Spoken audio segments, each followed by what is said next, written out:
네, 안녕하세요. 이번에는, 우선 MySQL에 대해서 데이터베이스의 한 종류인 MySQL에 대해서 이제 강의를 해보고자 합니다. 이제 이 강의를 하게 된 이유는 MySQL 프론트라는 제가 사용하는 프로그램에 대해서 어떻게 쓰는지를 모른다는 분이 계셔서 만들게 되었습니다. 아마도 그런 걸 설명하려면 자연스럽게 MySQL이라는 데이터베이스에 대해서도 설명이 되어야 될 것 같습니다. 그리고 또 그 전에 제가 PHP를 운영하기 위한 지금 코드 이그나이트 강의를 하고 있는데 이 운영을 위한 잠깐 동안의 그런 사양에 대해서 말씀드려 보겠습니다. 사실 PHP를 운영하려면요,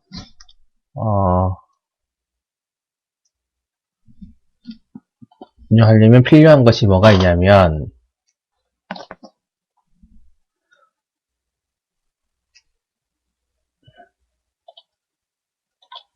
네, 먼저, 보통 리눅스나 또는 윈도우즈 서버를 쓰게 되죠. 이 운영체제가 필요합니다. 네, 먼저 이것이 필요하고, 그 다음에 또 필요한 게, 네, 아파치라든지 또는 톰캣이라든지요, 또는 IIS가 필요합니다. 이런 것들이 있어야 웹이 홈페이지가 작동을 하고요. 그 다음에 또 필요한 것으로는 데이터베이스 프로그램이 필요합니다. 데이터베이스가 필요한데 흔히 많이 쓰는 MySQL, SQL, MS SQL, 오라클 등이 있고 최근에는 더 다양한 종류의 특화된 그런 데이터베이스들이 있습니다. 강공소에서 주로 쓰는 데이터베이스도 있고 목적에 따른 데이터베이스 종류가 굉장히 많습니다. 하지만 그런 데이터베이스들이 많긴 하지만 다 비슷한 내용의 기능을 담고 있기 때문에 어느 하나를 잘 알게 되면 쉽게 적용할 수 있습니다. 그리고 또 아시다시피 이 아파치를 설치하시게 되면요. 아파치의 경우에는 PHP를 주로 돌리게 됩니다. 그리고 IIS의 경우에는 ASP나 .NET을 주로 돌리게 되는데 그렇지만 또 PHP 또한 간혹 돌릴 수도 있죠. 예. 특정한 설정을 하면 IIS에서 PHP 모듈이 작동을 합니다. 그리고 톰캣에서는 일반적으로 JSP 계열, 자바 계열이 JSP 계열 그리고 자바 계열이 주로 쓰입니다. 자바 계열이 주로 쓰이고요. 그래서 어떤 일을 하셔야 되냐면 우선 일반적으로 리눅스 세팅은 시간이 많이 걸리고 난이도가 있거든요. 그래서 난이도가 있기 때문에 처음 하기에는 부담스럽고 처음에 할 때는 윈도우 서버를 까는 게 좋습니다. 윈도우 7도 버전이 많은데 상위 버전에서는 서버 기능을 많이 지원하기 때문에 그렇게 해서 학습 목적으로 써볼만 합니다. 제 강의 중에도 웹 서버 만들기라는 동영상 강의가 있는데 그 강의에서 약간 관련된 조금 다른 점들을 다루고 있습니다. 깔고 나서야 깔게 되는데 조금 정석을 말씀드리면 PHP라면 리눅스에 아파치, MySQL 이렇게 까는 게 일반적이고요. 그 다음에 ASP나 .NET 계열이라면 윈도우 서버에 IIS 그리고 MS SQL 또는 오라클 이런 식으로 많이 합니다. 주로 그렇다는 거죠. 다른 조합도 가능하고요. 그 다음에 또, JSP 계열이라면, 리눅스를 많이 쓰긴 하는데, 또 윈도우 또한 가능합니다. 그렇게 쓰는 경우도 꽤 많고요. 두 개 다 가능하고, 거기다가 톰겟을 깔아서, 이렇게 JSP를 돌리게 됩니다. 데이터베이스는 당연히, 자바 계열은, 네, 보통 MySQL 또는 오라클을 더 많이 쓰는 것 같아요. 이건 제가 보아오기로는, 그렇게, 다른 조합도 가능하지만, 그렇게 많이 쓰는 것 같습니다. 네. 그러면 우선 이제 그런데 실질적으로요. 이러한 것들이 준비가 되어야지 홈페이지가 작동을 하지만 현실적으로는 윈도우 서버는 라이센스비 때문에 힘이 들어서 조금 일반적으로 리눅스 서버를 많이 쓰는 편이죠. 또 윈도우 서버 같은 경우는 그 트래픽이 좀 많아지면은 약간 서버가 뻗어버리는 경향이 있는데 이 리눅스 서버는 좀 폭주하더라도 뻗는다기보다 굉장히 느려지는 현상이 있습니다. 그래서 네, 조금 특성상 그렇긴 한데 어쨌든 리눅스 서버가 조금 속도가 더 빠른 것 같은 느낌이 들더라고요. 똑같은 사양에서는 그렇게 느꼈다는 말입니다. 그리고 또 일반적으로 리눅스에다가 아파치를 깔고 PHP 모드를 얹혀서 MySQL을 많이 쓰는데 그렇게 했을 경우에 가장 적은 라이센스비가 거의 뭐 일반적으로 무료로 쓰는 경우가 많죠. 그래서 그런 여러 가지 이유로 해서 무료인데도 불구하고 사실 필요한 기능은 다 되거든요. 네, 그런 한 이유로 이러한 기본 세팅을 하고 쓰게 됩니다. 물론 그 자바스크립트라든지 그런 뭐 HTML5 같은 것들의 같은 언어를 활용을 하지만 그런 언어들은 사실상 서버 측 언어가 아니고 클라이언트 측 스크립트 언어이기 때문에 어떤 걸 쓰더라도 상관이 없습니다. 그런 상태이고요. 하지만 이제 사실 서버 관리자라는 직종이 따로 있을 정도로 서버 쪽도 자세하게 아주 효율적으로 운영하기 위해서는 많은 지식이 필요합니다. 그래서 실질적으로 어렵기 때문에 프로그래머들이 모든 걸 알아야 한다는 그런 건 아니고 어떤 경우는 웹 호스팅 서비스를 쓰기도 합니다. 웹 호스팅 서비스를 쓰기도 하는데 웹 호스팅 서비스는 리눅스 또는 윈도우의 일부분을 빌리는 겁니다. 즉 만약에 한 컴퓨터에 막 한 1TB의 하드가 있다면 그 중에 뭐 한 100메가를 빌리는 거죠. 100메가를 빌리게 되면 그런 사람들이 많기 때문에 전체로는 대여비가 크지만 호스팅비가 크지만 각 개인들은 다소 적은 비용을 지불하고 서버의 일부분을 빌리게 되는 거죠. 그것을 웹 호스팅 서비스라고 합니다. 때때로 웹 호스팅 서비스의 단점으로는 특정한 모듈을 OS에 깐다든지 특정한 기능을 추구할 때 또는 크론더라든지 이런 어떤 매일매일 실행되어야 할 그런 프로세스가 있다면 약간 지원이 안 되는 불편한 점이 있긴 합니다. 하지만 일반적인 사이트, 홍보용 사이트라든지 일반적인 사이트로는 전혀 무리가 없습니다. 웹 호스팅 서비스를 쓰면은 좀 간편하게 할 수 있고요. 그러면 지금 제가 MySQL 사용법을 설명을 할 것인데, 이때 이 기준은 웹 호스팅 서비스를 쓰고 있다라는 가정하에서 설명을 해드리겠습니다. 일반적으로 웹 호스팅 서비스를 쓴다면 어떤 걸 받게 되냐면요. 일반적으로 웹 호스팅 서비스를 받게 되면 어떤 걸 받게 되냐면 아이디하고 패스워드를 받는데 이게 종류가 있습니다. 먼저 분명히 거기서 회사에서는 호스팅 회사에서는 FTP 서버의 아이디와 패스워드를 알려줄 겁니다. FTP 서버의 아이디 패스워드 그리고 접속 포트까지 알려줄 거예요. 아마 접속 포트까지 알려줄 거고 그 다음에 알려주는 게 DB 서버죠. DB 서버의 아이디 패스워드 그리고 데이터베이스 이름까지 이렇게 알려줄 겁니다. 이렇게 알려줄 것이고 간혹 데이터베이스 서버의 접속 URL을 알려주는 경우도 있습니다. phpMyAdmin이라고 설치를 하면요. phpMyAdmin은 자신의 홈페이지에 설치하는 하나의 그런 사이트죠. 어떤 솔루션이죠. 웹 솔루션인데, 그것을 자신의 홈페이지에 설치를 하면, 그것을 통해서 MySQL 도구를 가질 수 있습니다. 특별하게 제가 쓰고 있는 MySQL 프론트라는 그런 프로그램 없이도 데이터베이스를 약간 조작할 수 있습니다. 물론 약간 불편하거나 속도 문제는 약간 있긴 합니다만, 그렇지만 쓰기 편한, 쓸만한 그런 웹 솔루션이죠. 네, 그런 식으로 접속 URL을 주는 경우도 있습니다. 그런 경우도 있고요.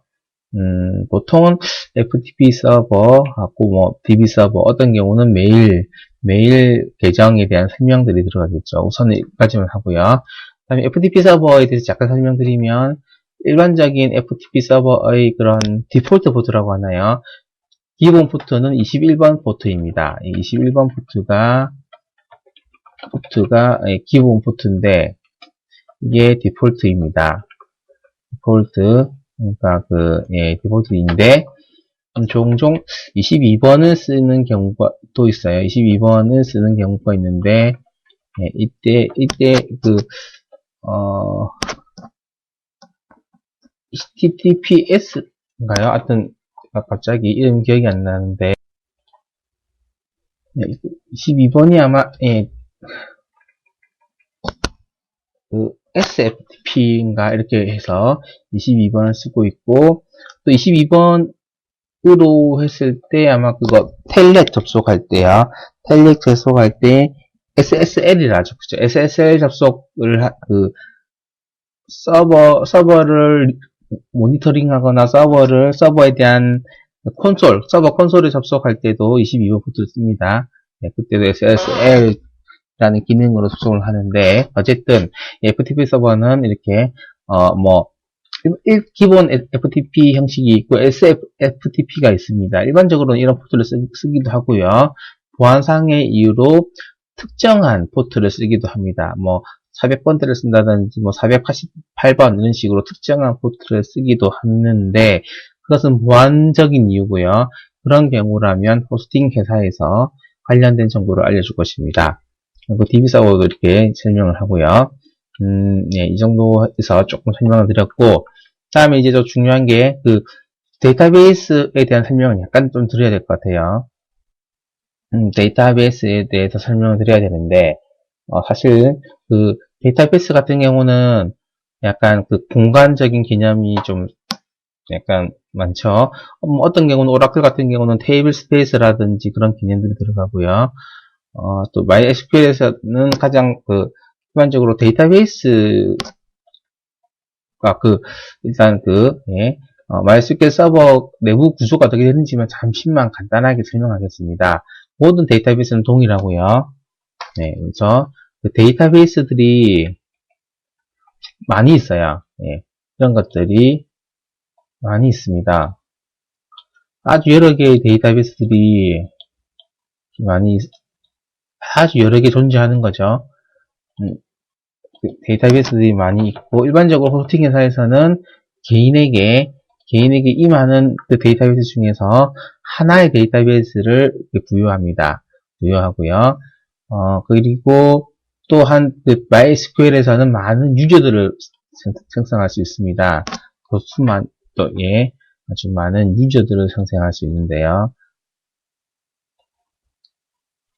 네, 또 많은 유저들이 있고요. 또 이런 유저들은 특징이 뭐냐면 각각의 아이디와 패스워드를 가집니다. 그러니까 바꿔 말하면 호스팅 서비스를 받게 되면 이 특정한 하나의 데이터베이스명과 하나의 그런 유저를 받은 것입니다. 또 유저들은 어떤 기능이 있냐면 특정한 데이터베이스에만 권한을 가진 유저들이 대부분이죠. 특정한 데이터베이스에만 한 유저가 권한을 가지고 있고, 때때로 어떤 경우에는 한 유저는 한 데이터베이스를 조회만 할 수 있도록 권한을 제한하기도 하고, 삭제 권한을 빼기도 하고요.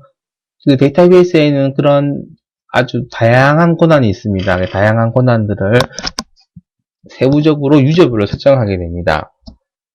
그리고 데이터베이스마다 또 중요한 게 차셋이라는 게 있어서 캐릭터 셋이라는 게 있거든요. 그래서 그 데이터베이스를 추가할 때 이 데이터베이스는 한국어가 들어올 것이다, 일본어가 들어올 것이다, 이런 영어가 들어올 것이다, 이런 것들을 지정을 해줍니다.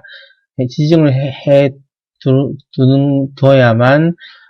해줘야만 되고요. 이제 그래서 사실은 저 같은 경우는 거의 다른 하나의 언어만 지원하는 게 아니고 다국어를 지원하는 UTF-8 형식으로 많이 지정을 합니다.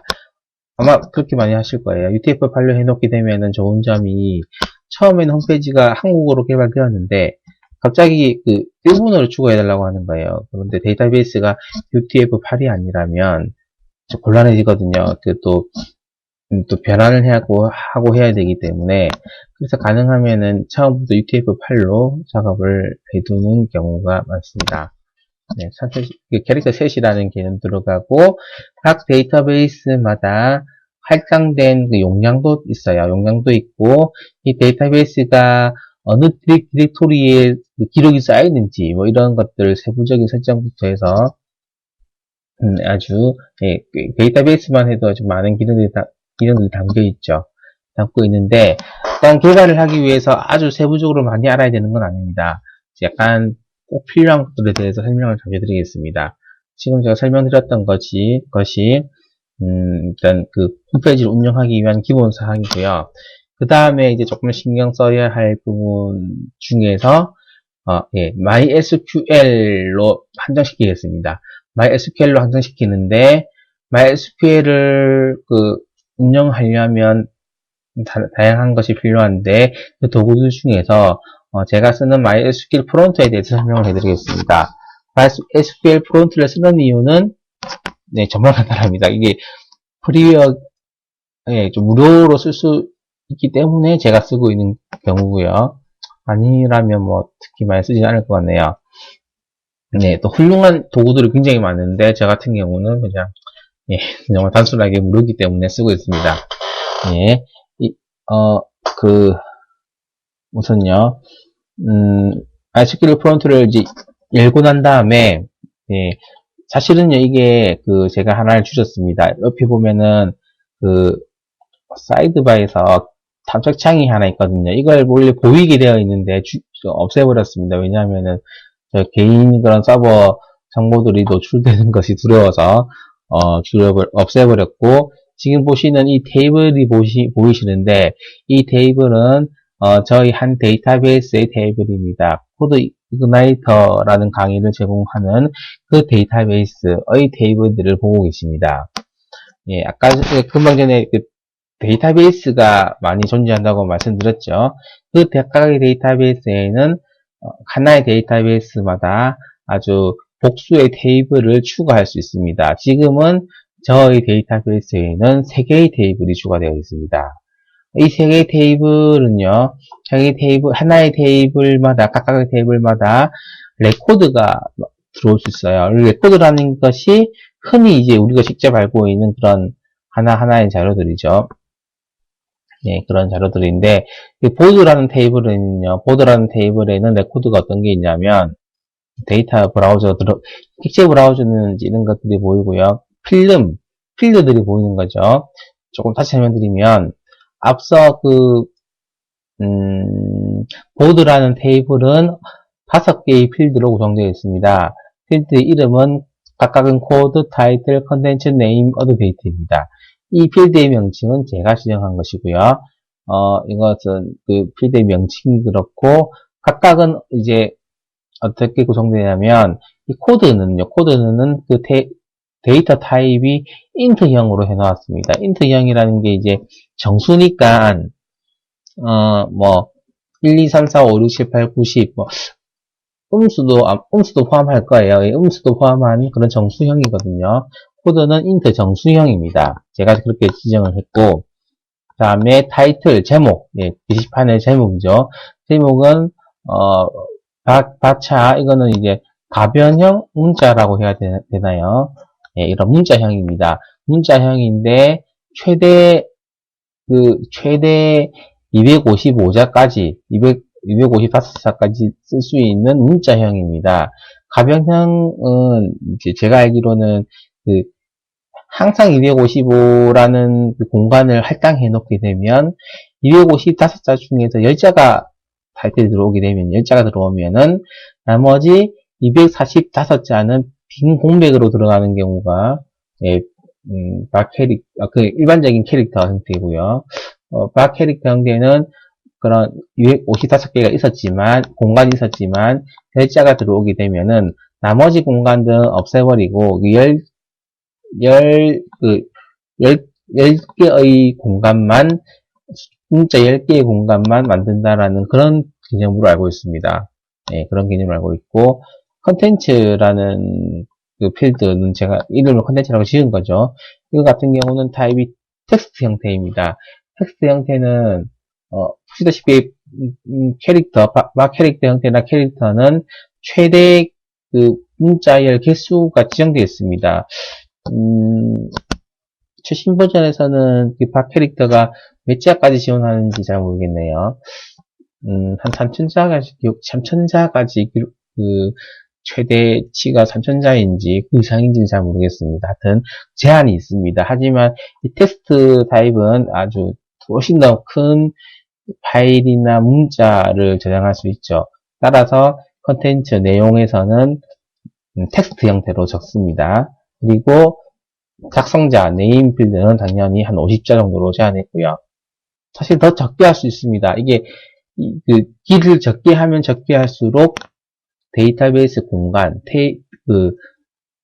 잡아먹는 하드 용량이 줄어들어요. 그런 이점이 있지만, 문제는 이제 간혹 아주 긴 이름이 지금 제가 만약 이름을 5자로 제한했는데, 어떤 사람이 7자짜리 이름을 넣은 거예요. 그런 경우는 이상하지 못했는데, 7자가 넘는 이름이 있는 경우에는 에러가 나게 됩니다. 그래서 저는 귀찮기 때문에 그냥 50자로 합니다. 하지만 이제 실제로 이제 실물을 보실 때 아주 대용량 데이터베이스라서 그런 성능도 굉장히 중요하고 관리도 중요한 홈페이지 같으면요. 말 그대로 대용량인 거죠. 대용량이라면 이런 사이즈에 대해서 민감하게 반응하셔야 됩니다. 일단은 그렇고요. 어드데이트라는 저는 이제 등록 날짜를 지정하는 필드가 있는데 이 타입은 데이트 타임입니다. 즉 데이트까지만 적게 되면은 날짜 형식으로 들어오게 돼요. 뭐 2015년 3월 29일, 지금이 3월 29일이네요. 이렇게 넣기도 하고 데이트 타임이라고 하게 되면은 날짜와 함께 다음에 시간 06시 00 이런 식으로 시간까지 들어오게 됩니다. 이렇게 해서 데이터 타임이 시간, 날짜까지 들어오는 그런 타입이라는 걸 알 수 있고요. 그 다음에 nul이라는 값이 있는데, 첫 번째 코드에는 nul을 허용하지 않는다라고 지정했습니다. null 값이 무엇인가라고 생각하실 수 있는 null 값은요, 어떤 한 값도 지정되지 않은 값입니다. null은 이쪽에 쓰레기 값이라고 해야 되나요? 아무것도 아닌 거죠. 네, 그런 null 값입니다. 이 코드 필드에는 null 값이 올 수 없습니다. 즉, 어떤 값이라도 들어와야 된다는 거죠. 그 외에 타이틀, 콘텐츠, 네임, 어드데이트에는 저는 null 값을 허용했는데, 실제로는 이렇게 하면은 좀 곤란하죠. 실제로는 타이틀 같은 경우는 만약에 개발자가 제목이 없는 글이 어딨냐라고 생각을 하게 될 경우에는 당연히 null 값을 아니오로 해야 됩니다. 그리고 어드데이트 같은 경우도요, null 값이 들어올 수 없다 판단되면은 아니오로 하셔야 됩니다. 아니오로 해야 되고, 게다가 또 어떤 경우 있냐면 어드데이트 같은 경우에 null 값을 아니오로 했는데 실수로 어떤 개발자가 어드데이트를 값을 넣지 않은 거예요. 그런 경우에 기본값을 넣을 수 있어요. 기본값은 지정하지 않았을 때 어떤 걸 넣을 것인가 하는 점인데 저는 생각 없이 null이라고 했습니다. 하지만 이제 좀 궁금하게 한다면 이때 기본값 대신에 그 현재 날짜를 불러오는 함수를 넣어두면 자동적으로 지정하지 않더라도 항상 그 지금 시간, 날짜 시간이 기본값으로 세팅되어서 들어가는 거죠. 그렇게도 할 수 있습니다. 어쨌든 예, 가능하다는 걸 말씀드렸고, 좀 특이한 거는 코드값에 어떤 설정이 있냐면 오토 인크리먼트라는 게 설정되어 있죠. 보이시나요? 오토 인크리먼트라는 게. 이거는 자동 증가인데 앞서 강의 때 살짝 설명드린 적이 있습니다.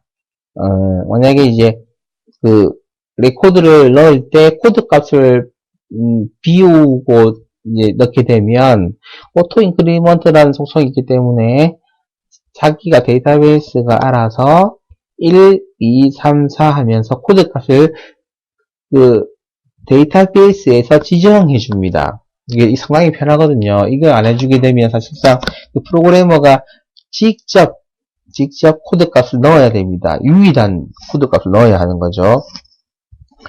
네, 금방 유일한이라는 단어를 들으셨죠? 제일 중요한 것으로 모든 필드들 중에서 하나의 필드는 대개의 경우는 유일해야 합니다. 유일한 이유는 이 하나의 필드가 유일해야지만 그 수많은 데이터 중에서 내가 원하는 그 유일한 값을 가진 하나의 레코드를 뽑아볼 수 있는 거예요. 만약에 코드 값이 한 3인 게 여러 개 있으면요. 여러 개 있으면 그 여러 개 있는 경우에는 그 하나의 필드를 레코드를 잡아내지 못합니다. 하지만 3인 레코드가 하나밖에 없는 거예요. 그러면 코드 값이 3인 것만 보여달라 했을 때 딱 한 개만 검색되는 거죠. 네, 그래서 그런 유의돼야 됩니다. 그러한 이유로 지금 재보시게 되면은 코드 값이 여기 필드는 5개인데 인덱스라는 게 있어요. 인덱스가 있는데 코드가 지금 유니크 설정이 되어 있습니다. 유니크라는 게 유일하단 말이죠. 설정이 되어 있고 기본 인덱스로 설정되어 있습니다. 그래서 아까 말씀드린 그러한 유일한 값으로 다른 그런 레코드를 지칭할 수 있는 하나의 레코드의 이름이죠. 레코드의 별명인 겁니다. 아이디인 겁니다. 그런 것들을 지정했기 때문에 이런 기본 인덱스에서 코드 값이 유니크로 설정되어 된 걸 확인할 수 있습니다. 네, 그런 걸 확인할 수 있고요. 확인할 수 있는데 우선 약간 그 순서상으로는 조금 애매하긴 한데요. 먼저 그 데이터베이스에 접속하는 방법을 알려드리겠습니다. 먼저요. 사실 아마 MySQL을 딱 켜시면 아마 이 화면이 먼저 나오실 거예요. 이 화면이 나오실 거고요. 다음에 이제 원래 비어 있거든요. 비어 있고 추가를 누릅니다. 추가를 누르면 설명을 하게 되는 거죠. 이 설명은 뭐 만약에 지금 뭐 테스트 서버인 거예요. 이고요. 다음에 호스트라는 게 있죠. 호스트라는 거는 어떤 거냐면 이게 잠깐 앞서 본 화면을 보여드릴게요. 호스트가 있는데 하나씩 제가 빠진 게 있네요. 어떤 게 있냐면 서버 IP가 빠졌습니다. 서버 IP가 빠졌네요. 네, 이게 또 서버 IP 빠졌고 DB 서버와 FTP 서버는 서로 다를 수 있다는 걸 염두에 두세요. 일반적으로는 같지만 다른 경우도 있습니다. 네, 성능상의 이유로 다른 경우도 있고 DB 서버에도 이런 정보들을 아마 받으시게 될 겁니다. DB 서버의 IP 있죠, IP.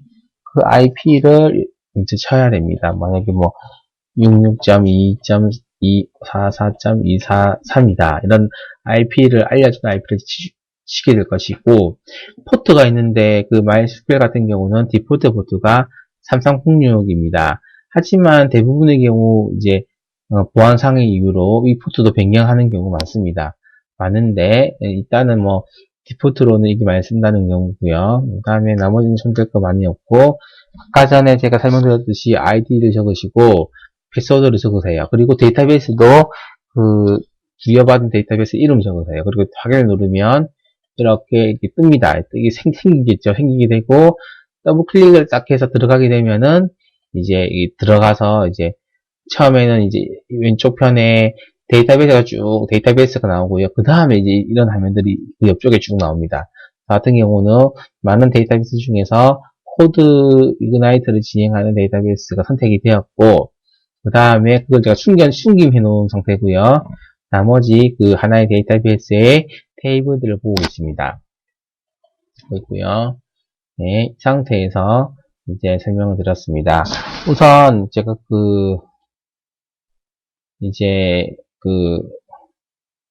우선요, 테이블을, 제가 말씀드렸죠. 데이터베이스에는 테이블이 있다고 말씀드렸죠.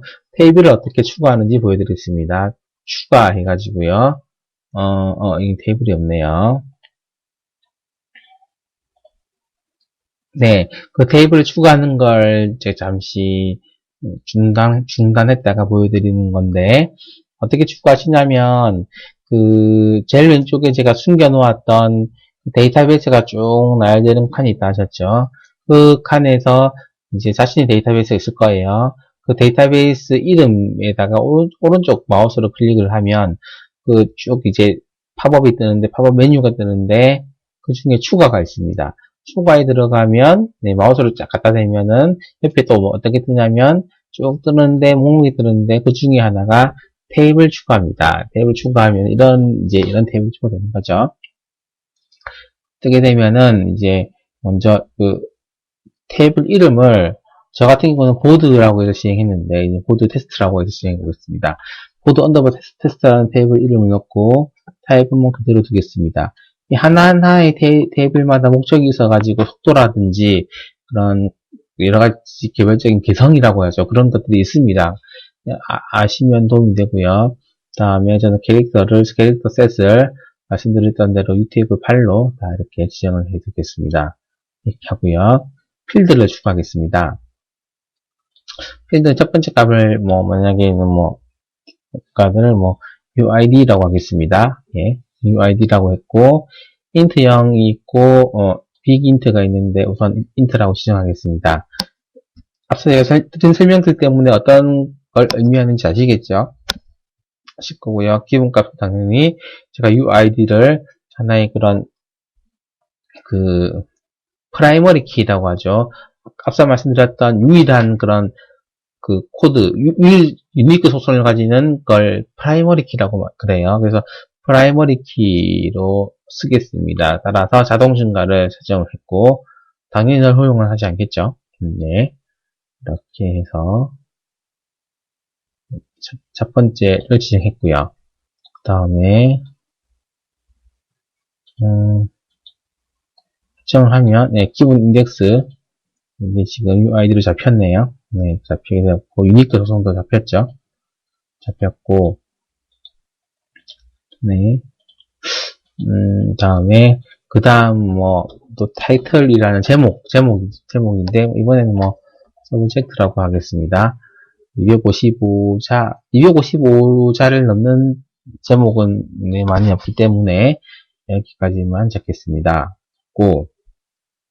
예, 보이시죠? 255자고, UTF-8입니다. 들어가고, 그 다음에 작성자를 라이터라고 하겠습니다. 라이터는 일단은 한 14자를 넘지는 않겠다라는 판단에 넣겠습니다. 지금, 바 캐릭터가 길이가 14자면, 한국어 같은 경우는, 한국어 한자가 길이를 2를 차지한다고 들었어요. 그러면은 총 한국어로는 7자겠네요. 그리고 N바 캐릭터 하는 거 아마 한국어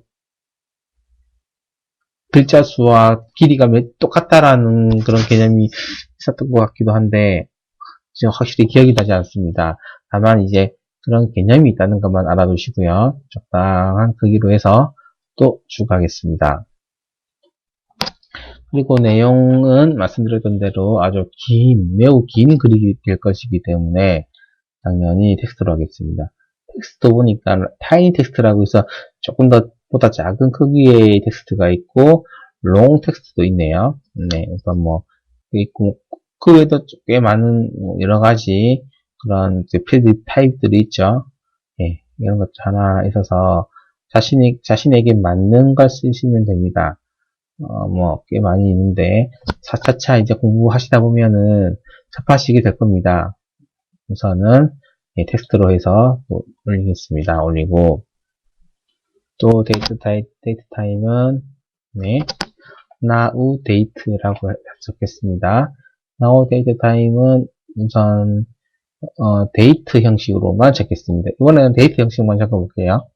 적어서, 이렇게 해서 확인을 하고요. 그렇게 하면은 이제 5개의 이제 필드의 하나의 테이블이 만들어진 거죠. 이렇게 하면은 이제 만들어진 것입니다. 만들고 나면은 보이시나요? 보드 언더바 테스트라는 테이블 만들어졌죠. 들어가면은 이런 필드들이 있습니다. 그러면 데이터 브라우저 들어가게 되면은 비어 있죠. 비어 있는데 어떻게 값을 넣을 것인지를 또 보여드릴게요. 이거는 아니고요. 네. 우선 SQL 번역기로 하는 방법을 보여드리겠습니다. 네. 네. 여기서 우선 select는 조회하는 거거든요. 조회하는 것 경우인데 select from board test로 조회를 해 보겠습니다. 그래서 선택한 것만 실행이라는 이 버튼 보이시죠? 이렇게 선택을 하고 나서 이 버튼을 클릭을 하면 결과값이 나옵니다. 지금 다 비어 있는 거죠.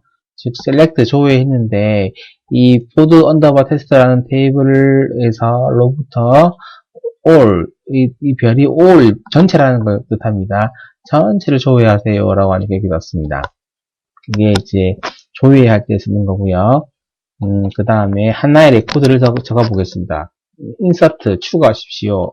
안으로 보드 언더바 테스트 안으로 레코드를 추가하는데 먼저 첫 번째는 서브젝트와 라이터와 컨텐츠와 now date를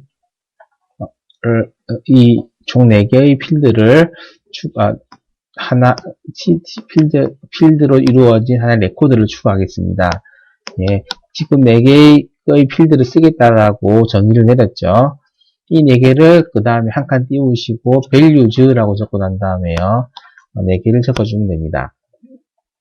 총 4개를 만들어서 제목에는 이렇게 테스트 제목 1이라 적고 라이터에는 라이터 1이라고 적겠습니다. 컨텐츠에는 똑같이 내용 1이라고 적어주고요. 다음에 now date는 now라는 함수를 적겠습니다. now는 이 함수는 현재 시간과 날짜를 알려주는 기능을 하죠. 네. 이렇게 해서 실행을 하면 한 개의 레코드가 수정되었습니다. 라고 뜨죠. 잘 들어간 겁니다. 이게 인서트 되어 있는지 확인하려면 조회를 하면 됩니다. 네, 들어갔죠. 들어갔고요. 또 다른 거 하나 나와볼까요? 네, 또 다른 거, 이건 내용이라고 해서요. 내용이라고 해서 넣어보겠습니다. 또 다른 걸 넣게 되면, 이렇게 인서트 실행을 하면 또 잘 들어갔습니다. 한 개의 레코드 수정, 그죠? 이렇게 하시면, 이렇게 2개가 나옵니다. 2개 나왔고, 그 중에서요, 우선, UID가 아까 제가, 유니크로 해가지고, 프라이머리 키라고 했죠? UID가 2인 만 조회해 보겠습니다. where라는 게 검색하겠다는 뜻이거든요. 검색을 하는데, UID가 2인 것만 검색하고 싶다라는 거죠. 이렇게 했을 때 2만 나옵니다. 보이시죠? 그런데 앞에만 하면은 전체가 나옵니다. 네, 이렇게 나오고요. 또 다른 SQL 부분을 하나 더 알려드릴게요. 업데이트하는 이제 SQL 부분입니다. 업데이트 하겠다 했습니다. UID가 2인 것만 업데이트 하는데 어떤 걸 업데이트 하냐면 set이라는 이제 적고요. 이게 라이터 2라고 했는데 이 modify로 이렇게 바꿔버리겠습니다. 네. 라이트라는 필드의 라이트 레코드를 이렇게 바꾸겠다라고, 특히 UID 2인 것만 하겠다라고 지정을 했습니다. 잘 되었죠? 보시면, 지금 바뀌었습니다. 보이시죠? 바뀌었고요. 다시 이제 전체를 또 이렇게 보게 되면은, 잘 바뀌었습니다. 그 다음에 제가 이제 이 두 번째 레코드를 지워보겠습니다. 어떻게 지우시냐면요. 너무 간단합니다. 간단한데, 두 번째 레코드는 이렇게 딜리트 하겠다라고, 딜리트 삭제하겠다라고, 뺏기 적어주면 작동합니다. 이렇게 해서 실행을 하면요. 또 잘 실행되었죠. 되었고, 전체를 볼까요? 전체를 보면은, 이가 없어진 거죠. 없어진 게 보입니다. 이렇게 해서 이게 가장 기본적인 그 MySQL 사용법이고, 말씀드렸듯이, 제일 왼쪽에는 지금은 안 보이지만 데이터베이스가 나열되어 있고, 객체 브라우저에서는 테이블이라든지 뷰라든지 볼 수 있다고 나오죠. 테이블을 볼 수 있고, 테이블을 추가하고 난 다음에 이 테이블을 더블 클릭을 하면 각각의 필드들을 볼 수 있고, 속성도 볼 수 있습니다. 그리고 데이터 브라우저에서는 이 테이블의 그 데이터들을 볼 수 있어요. 지금 안 보이는 이유가 바뀌었기 때문에 릴로드 한번 해줘야 돼요. 새로 고침 해주면 나오죠. 이런 이제 들어간다는 걸 볼 수 있죠. 오늘 날짜가 잘 들어갔고요. 이렇게 들어간다는 걸 볼 수 있습니다. 그리고 SQL 분집기에는 말 그대로 세부적인 명령어를 실행해 볼 수 있습니다. 물론 이제 이런 하나하나의 것들을 PHP 단에서 작성하겠지만 테스트를 해봐야 되죠. 테스트를 해볼 때 이곳에서 테스트를 해볼 수 있습니다. 이렇게 해서 제가 간단한 MySQL 프론트에 대한 개념에 대해서 설명을 해드렸습니다. 어떻게 도움이 좀 되셨는가 모르겠네요. 저도 본 강의인 코드 이그나이터 강의도 진행을 해야 되는데 그 강의도 제가 또 다른 시간 내에 또 올리도록 하겠습니다. 네, 감사합니다.